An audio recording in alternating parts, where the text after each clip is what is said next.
Thank you for joining us. I'm Paul Wilson. I'm Chris Emke. And this is Diesel Performance Podcast. Chris, we've had a great time going through this series talking about all things diesel fuel related. Got way further in the weeds than I initially planned on to with biofuel. By the second biofuel, I was like, where are we going? And by the third, I was like, all right, we could group this back in. All great interviews, all great content, good information. We learned a lot about that. At least I have. Learned a lot about that. Same here, 100%. But we wanted to kind of take a little bit of a break from that this week. Don't worry, we have a lot more really good interviews in the pipeline.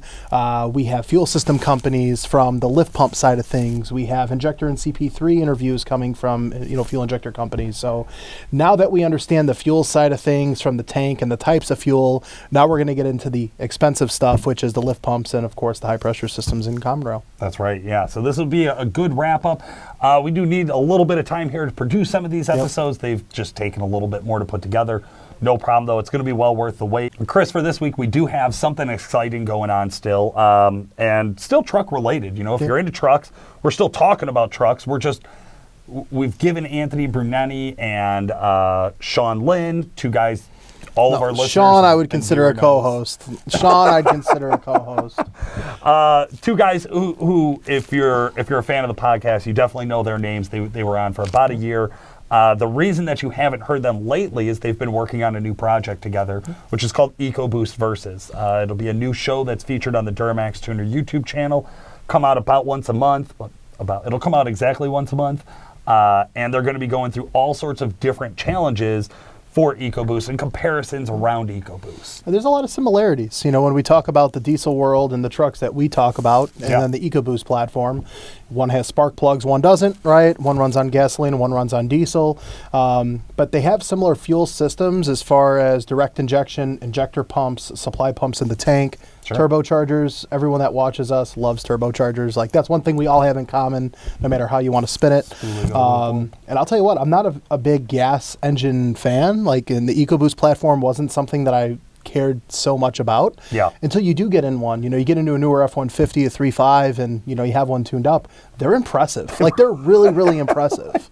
So surprisingly impressive after being around diesel for so long that, like, had not driven a modified gas truck in a long time, if ever, and got to get behind some Ecoboost a few years ago, and I was like, oh wait, this is really cool. This is a twin turbo, like you said, high pressure fuel system. Like, this is a snappy transmission, which we love Ford transmissions.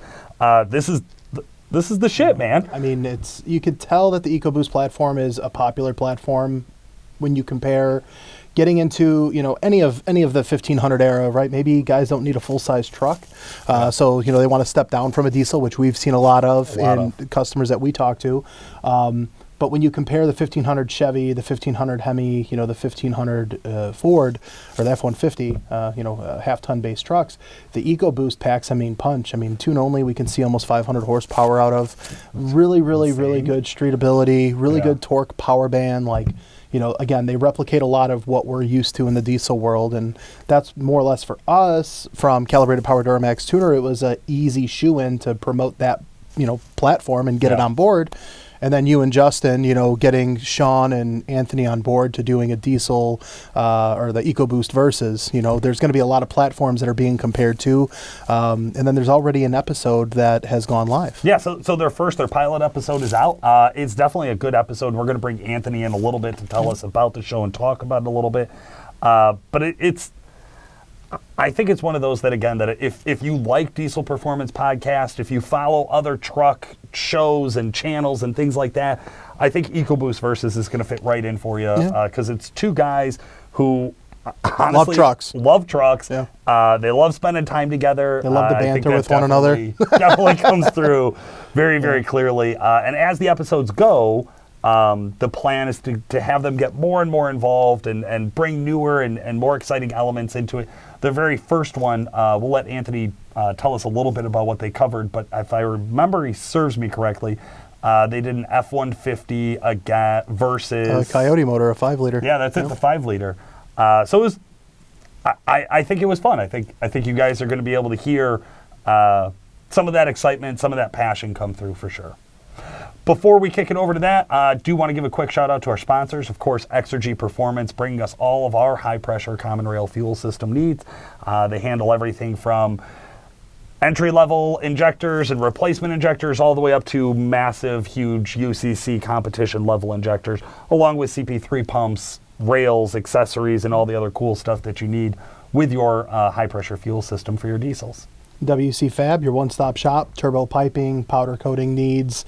They offer a lot of cool knickknacks and exterior accessories for all your Duramaxes and Cummins, and they're getting into the Ford side of things. They do side-by-sides and other various platforms. So if you guys are looking to spice up your truck, check them out for that. That's right. And of course, WC Fab and Exergy are great companies to work with. Another company we work with here a lot is XDP. Not only do they offer our Duramaxtuner and calibrated power products, but we use a lot of XDP branded parts ourselves here at the shop. And that's because XDP is your one-stop shop for diesel performance. And last but not least, Calibrated Power, home of Duramaxtuner. It wasn't for them, we wouldn't be doing this stuff. If you guys are interested in any tuning needs, there is a April tax sale going on over at Duramaxtuner.com. So if you guys have, a common rail truck, you're looking to get some tunes, we might be able to help assist. Go check it out on the website. That's right, 10% off, switch on the fly, do it now.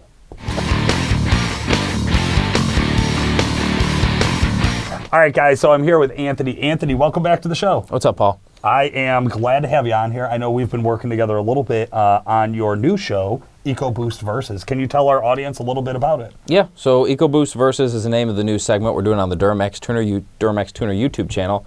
And what we want to do is, the Ecoboost is a huge platform for aftermarket components. I mean, there's fuel upgrades, suspension, tuning, working on turbochargers in the future.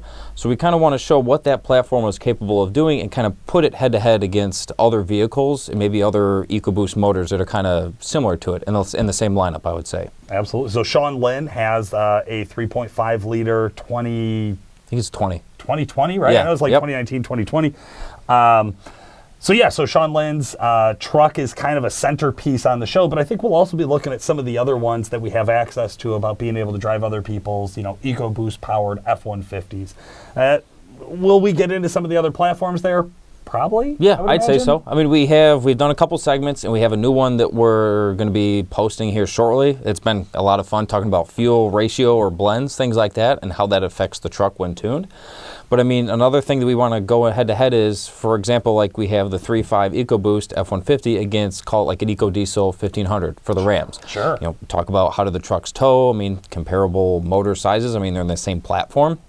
But how does an EcoDiesel compare towing, performance modifications, drivability, and just a lot of different things that will fall in with that.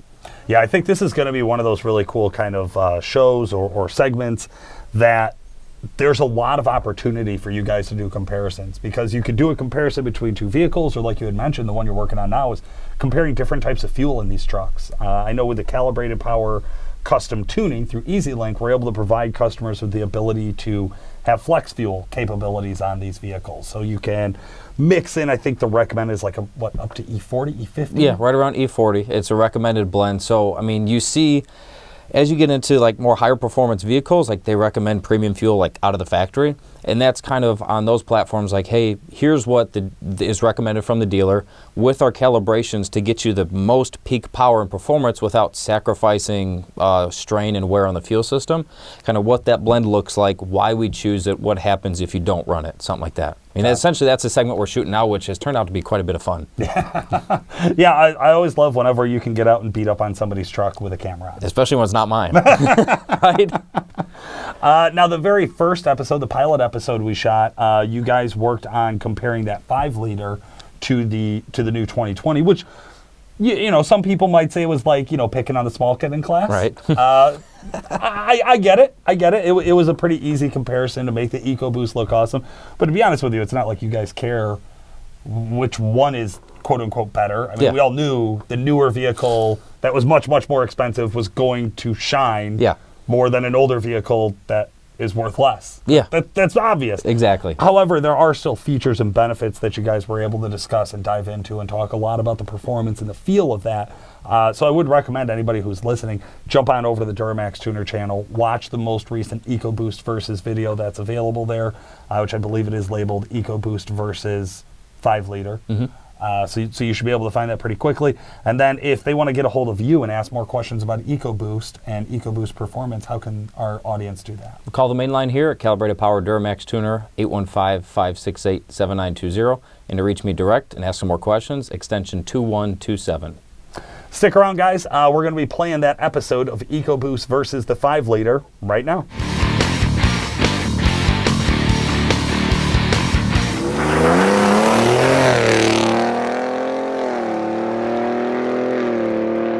All right, what's up, everybody? It's Anthony from Calibrated Power Duramaxtuner, and with me, I got Sean Lynn.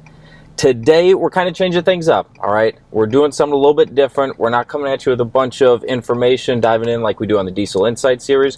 Today, Sean, we're just having fun, right? We've got 2 vehicles we're going to pair with you. We have a 3.5 liter EcoBoost, which is Sean Lynn's personal truck, and it's a 20 model. Is that right? Yep, it's a 2023 3.5. Perfect. So we got a 3.5. And when we talk about these newer trucks, a lot of guys are looking into upgrading, okay? So, I mean, Ford has great brand loyalty from everybody I know who have had any of these trucks. And we've got a lot of guys who are like, hey, I've got a 5.0 or I've got a 2.7. You know, I'm thinking about upgrading to something a little bit newer. What are the options? Is it worth it? What am I going to gain? What am I going to lose from my previous model truck? So today we've got Sean's 2020 3.5 liter EcoBoost, which is all stock, right? Because previously you had some calibrations on it from Calibrated Power Duramaxtuner. And we have one of my friends, it is a 2014 stock 5.0 liter. And I will tell you what, Lynn, on the way here today, just driving it from his house, it was definitely a huge difference going back in time for one of these older ones. So we just kind of want to go over everything. I mean, we're going to talk about how does the trucks drive? What are the creature comforts inside? I mean, obviously the first thing you see, we've got a giant stereo. We've got a big head unit compared to the little one with a bunch of buttons around it on the 14. So we're just going to dive in, tell you what's what, is it worth the upgrade, what you gain, what you lose, all that fun stuff. But Sean, why don't you kind of tell them your background, because you've been around diesel performance for a couple years now, right? Yeah, I've had a diesel for about 5 years previous to this, and definitely learned a thing or two in the process, so yeah. Okay, perfect. And so obviously we're driving a gas, it's a 3.5 liter EcoBoost, but you had a 2.8 liter before, is that right? It was a few years ago, wasn't it? Yeah, up until I started working here, I had a 2016 2.8 Duramax Colorado, and I tuned it since day one, and then had it for about 5 years. It was good to me.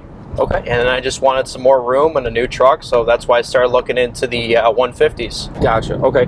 So you're previously, you know, again, you come from that background. You're familiar with diesel performance. This is all, again, both of us, this is before we both started working here back in the time frame. So you were a customer at one point, and you had the 2.8, and what did you use it for? Did you tow with it, commute with it? Kind of what made you buy that truck? The main reason I bought the truck is because I was looking for something that was fuel efficient, that I could still tow a decent sized load trailer with, and it did just that. Gotcha. It was fun to drive, handled well, had a good amount of power, especially after you tuned it. Okay. And the most I towed with that thing was maybe 7,000 pounds, so technically I didn't even utilize its full towing capacity. Gotcha. Okay. So in terms of that truck, I mean, you talk about towing a little bit with it, and then in there you're talking about, you know, some performance modification. So the truck hit a tune on it, is that right? And then, if I remember right, you were one of the prototype models for our turbocharger, the DT44, which is, you know, now available. Is that right? Yeah, I had one of the first few DT44s on there before we started calling it that, and then I had not the latest revision that we came out with, but one of the ones right before that. And it was definitely a big improvement over the factory turbocharger. Gotcha. Okay.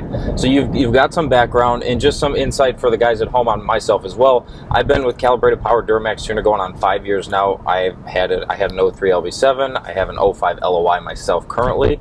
And in terms of the EcoBoost platform, kind of, you know, switching gears back to, I should say, the meat of the conversation we're going to have today, it's a matter of, I'm very familiar with the Ecoboost platform, and you know, I have friends, family who owns it. Tim, the lead calibrator over at Calibrated Power Duramaxtuner, he has spent a lot of time in R&D on that platform, and I've been very fortunate to be close with how the development goes on.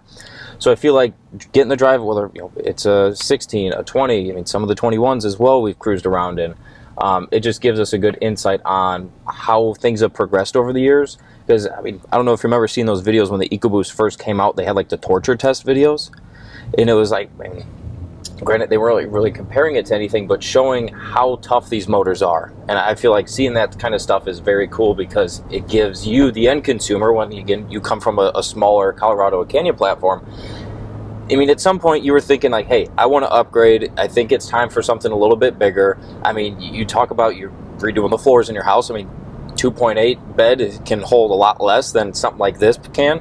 So when guys are thinking about upgrading from yourself who has done it, what are some of the draws, or what draws you in, I should say? Like, you're going from something a little bit smaller, you want to improve, you want to upgrade.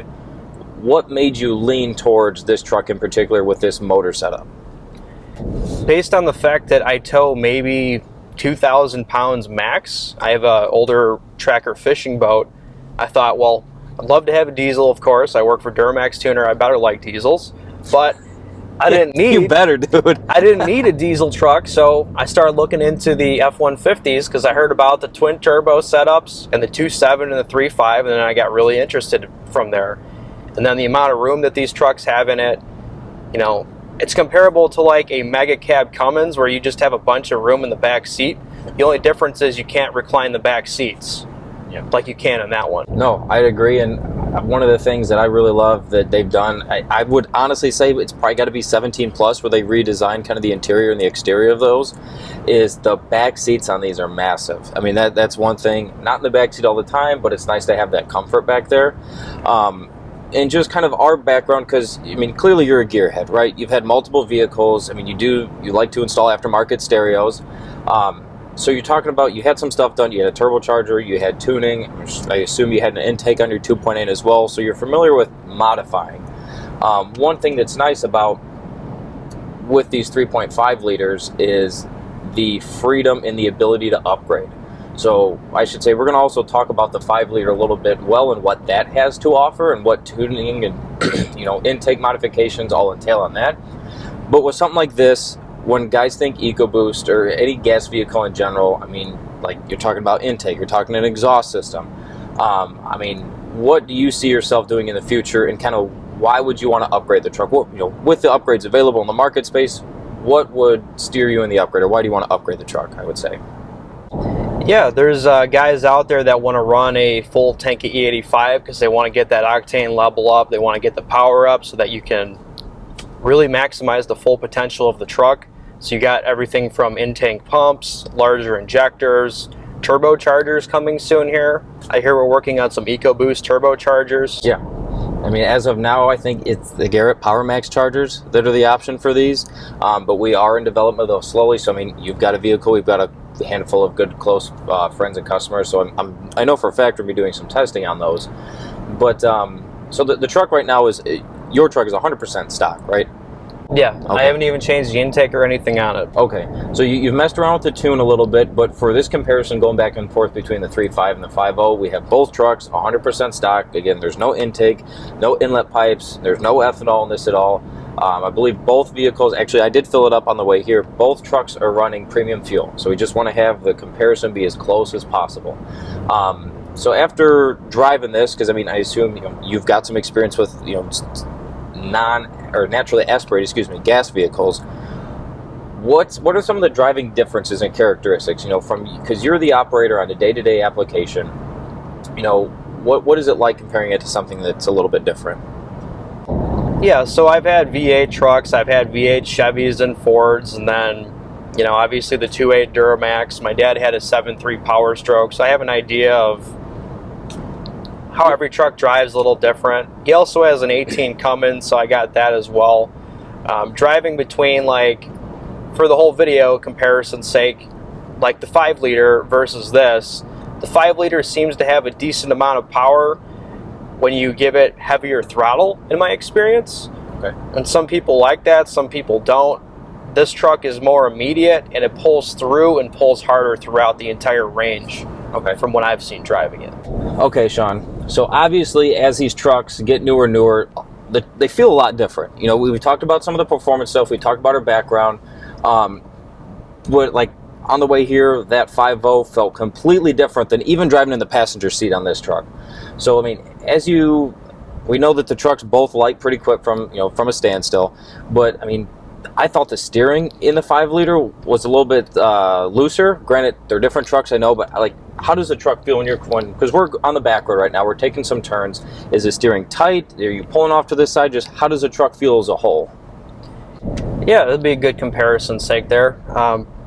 This truck feels good around the corners. It doesn't feel like I'm going to go off the road or anything like that, like some of the older trucks I've driven, like that '05 Cummins we drove a couple weeks ago. I mean, that thing, we felt like we were going to go off the road just making turns. Yeah, right.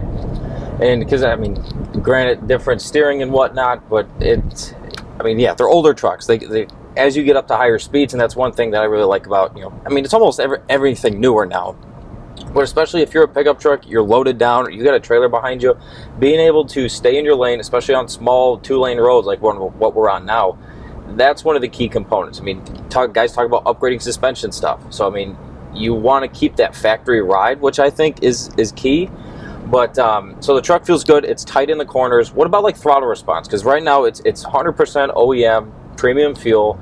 Like, when you tip in, is there any dead spots? How does the truck shift? Because you've got a 10-speed trans in this thing, correct? Is that, yeah, since you got a 20? 10-speed. Okay. So tipping into the throttle, we got a little room in front of us. Just freaking hammer down, dude. Well, how does this thing feel?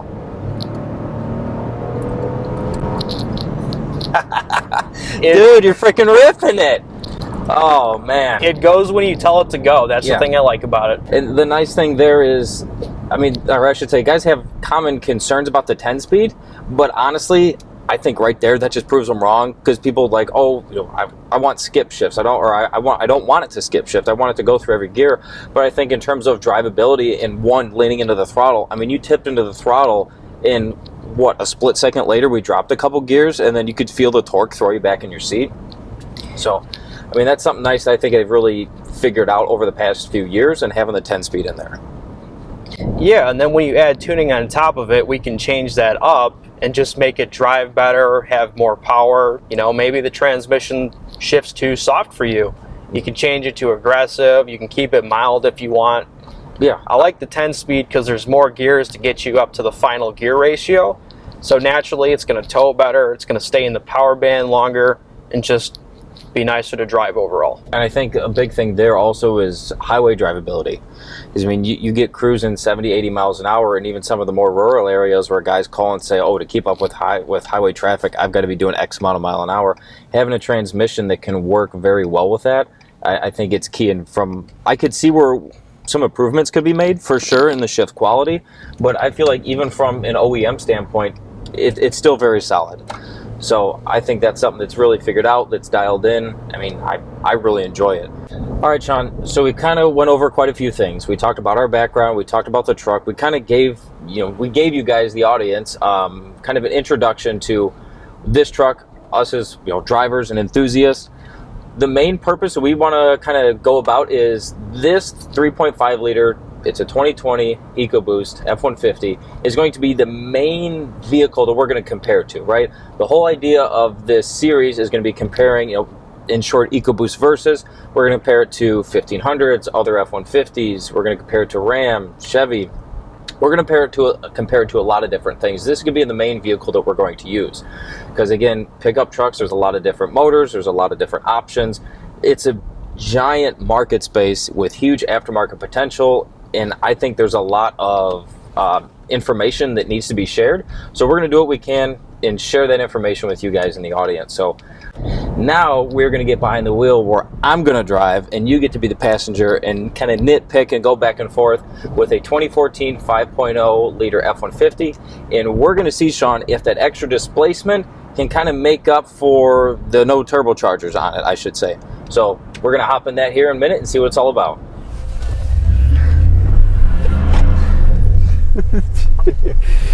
That's all I got, dude. What are we in now? We definitely took a trip back to the past. This is quite a bit different than your truck.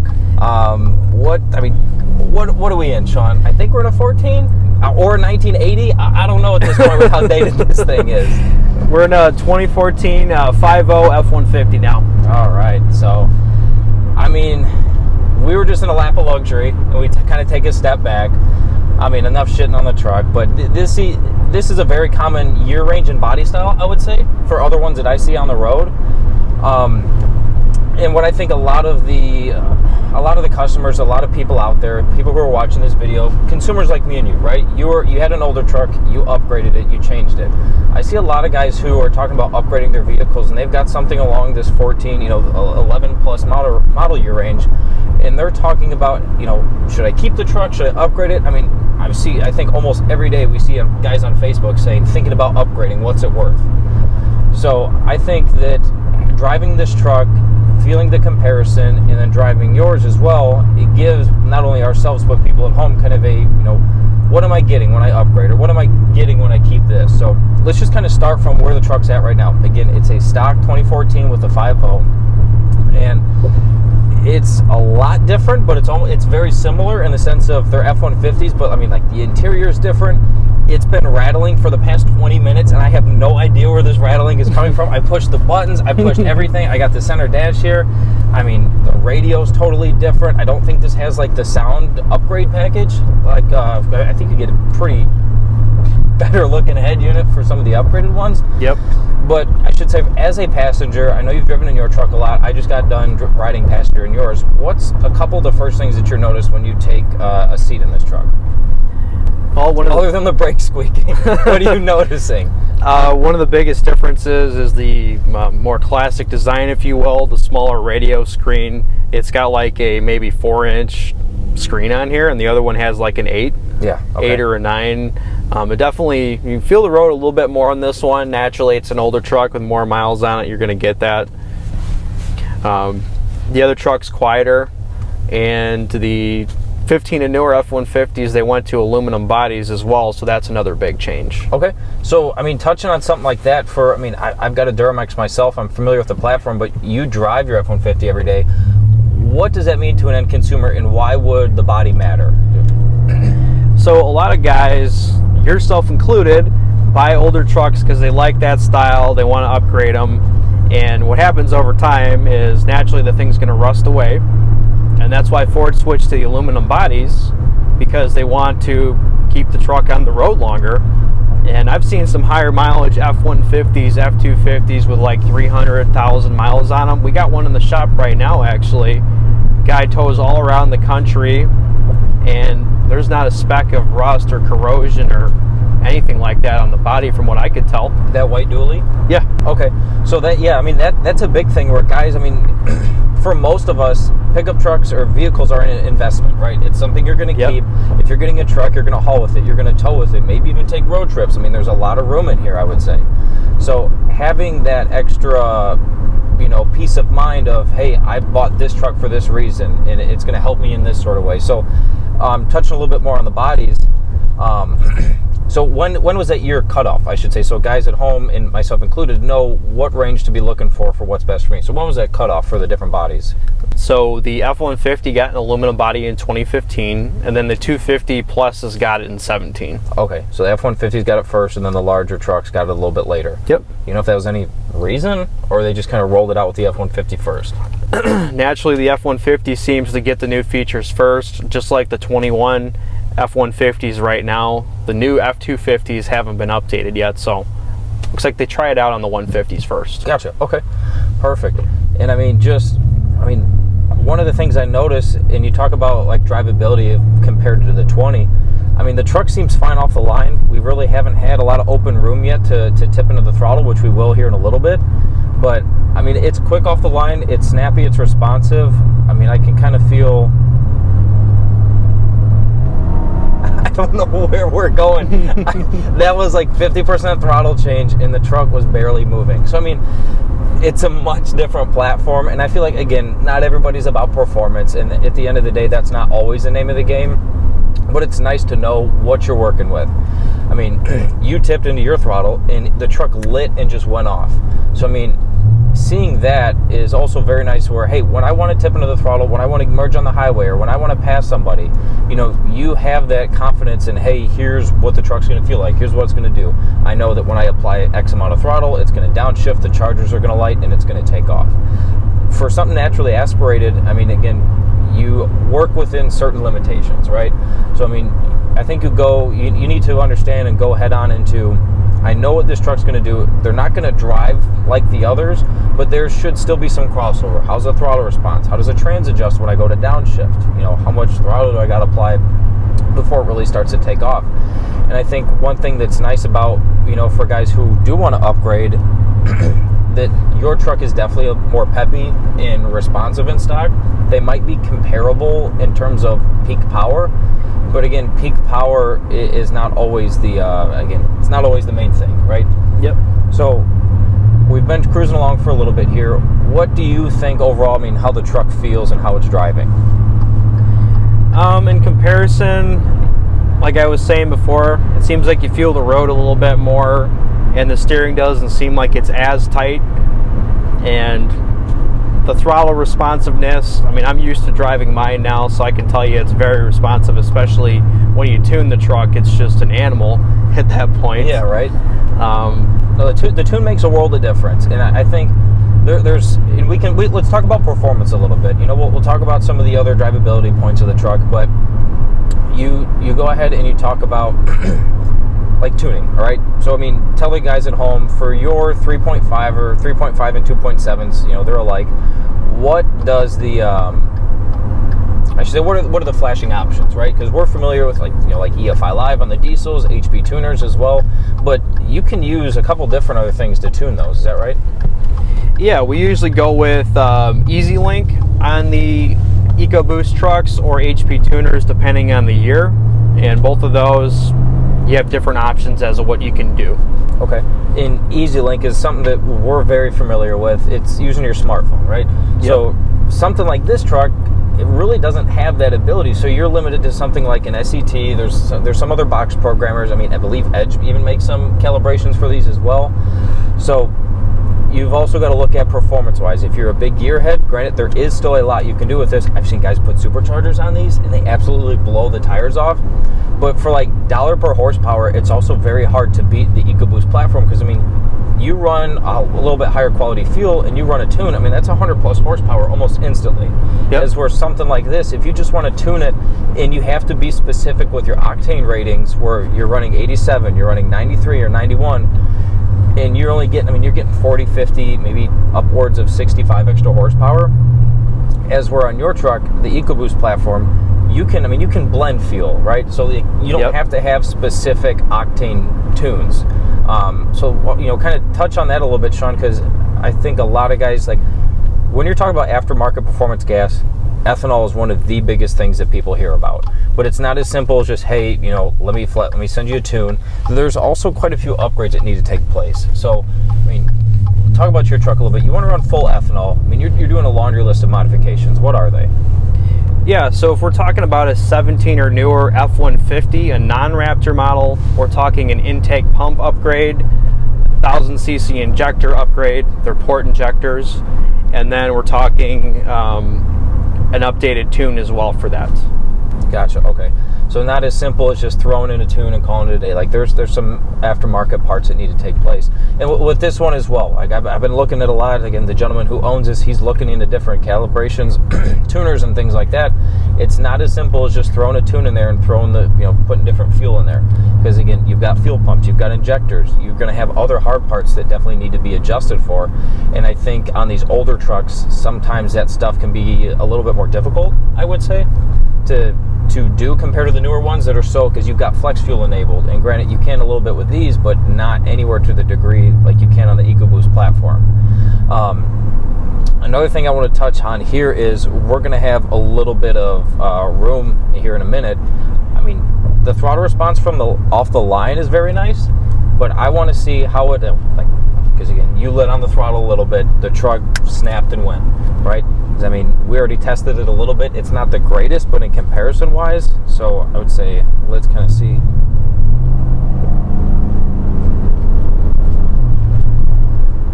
I'll give you $1 if you can tell me how much throttle percentage I was there. So we were cruising about 30 miles an hour. 50% throttle. That was 100% throttle, Sean. What? That was 100% throttle, and the truck really didn't go anywhere. Again, performance is the name of the game, but you can tell a night and day difference. Granted, these are older trucks. Difference between the 5.0 and then your 3.5, and I think it's important that guys know what they're getting into. I would say, because you talk about passing power. That's daily driving. That's creature comforts. Hey, when I want to go to pass somebody, am I going to be able to get around them? I've got a trailer behind me. Sometimes you got the wife, kids, you got family in the back, you got a boat behind you, you're going away for the weekend, you want to merge onto the highway, you've got to be able to do that. And it just, I mean, that was a little bit better on a downhill descent, but it still wasn't super great, I would say. I'm really surprised that you're flooring it, to be honest, because I thought that would have been like half throttle. It's not downshifting, it's not grabbing, it's not pulling, like the 3.5 does.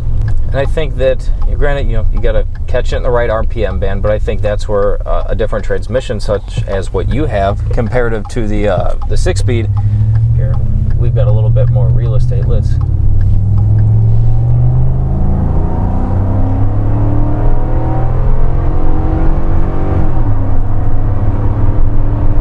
I mean, it moved, it clipped along, it got up to operating speed.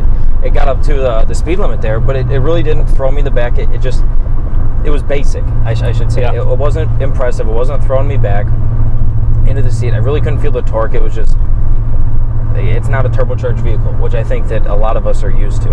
All right, Sean, we've had a lot of drive time behind both trucks. Let's kind of talk. We talked a lot about performance, and I should say that's not always the main option or the main goal here. Creature comforts, interior. We talked about the radio. I mean, that is a microscopic screen. Granted, I know it doesn't have the upgraded radio option, but I mean, there's a lot of buttons. There's a lot of knobs. I think on a truck like yours, it's very simplified. I mean, what are your opinions on the radio here and just the interiors overall?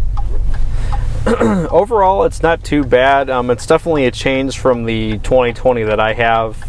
Newer, they're going to update things, obviously. I'd say probably the biggest difference is the creature comforts. The newer trucks are going to come with more. The crew cab in the back seat is gigantic in that thing. You could probably sleep 2 full-grown adults back there.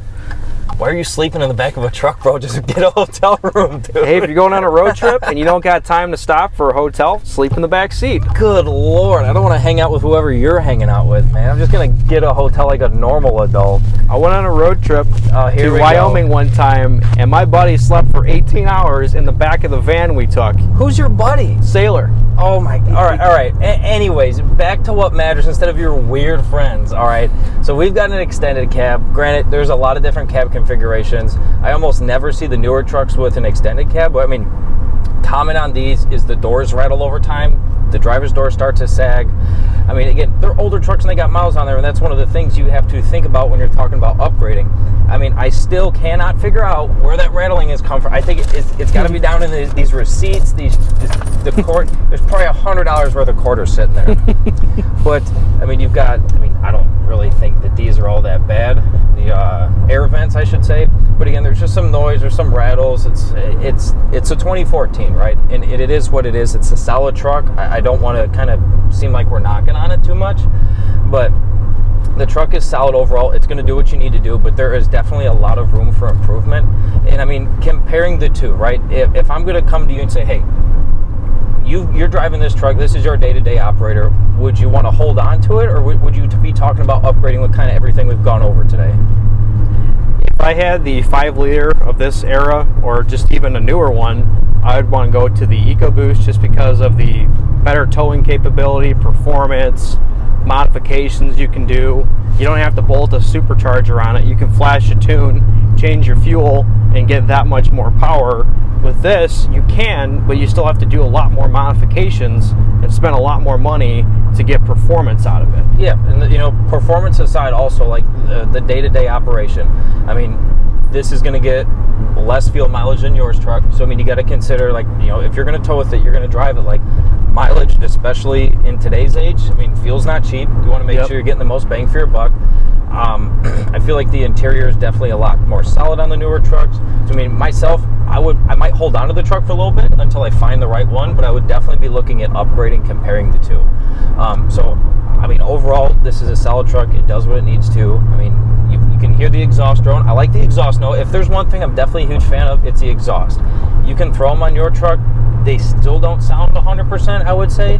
But, I mean, even firing this up and the little burnout we did in the parking lot before we left, you definitely have that throaty tone, which is nice. But in terms of creature comforts, I mean, your suspension is a lot more tight than this one. The road noise is quieter, and I would definitely be possibly holding on to the truck, but overall looking to upgrade at some point in the future. Would you agree on that? Yeah, and whether you get like a 17 or newer, they're all very similar. That's what I generally recommend, is a 17 or newer truck, because you have more capabilities in what you can do. All right, that about wraps up today's video. Keep an eye out for more Ecoboost Versus. We're going to be doing one every month. And we're just going to, again, back to the beginning there, talk about comparing these to different vehicles, what you can expect, and just different things out of the market space. So I'm Anthony. And I'm Sean. We'll catch you guys later.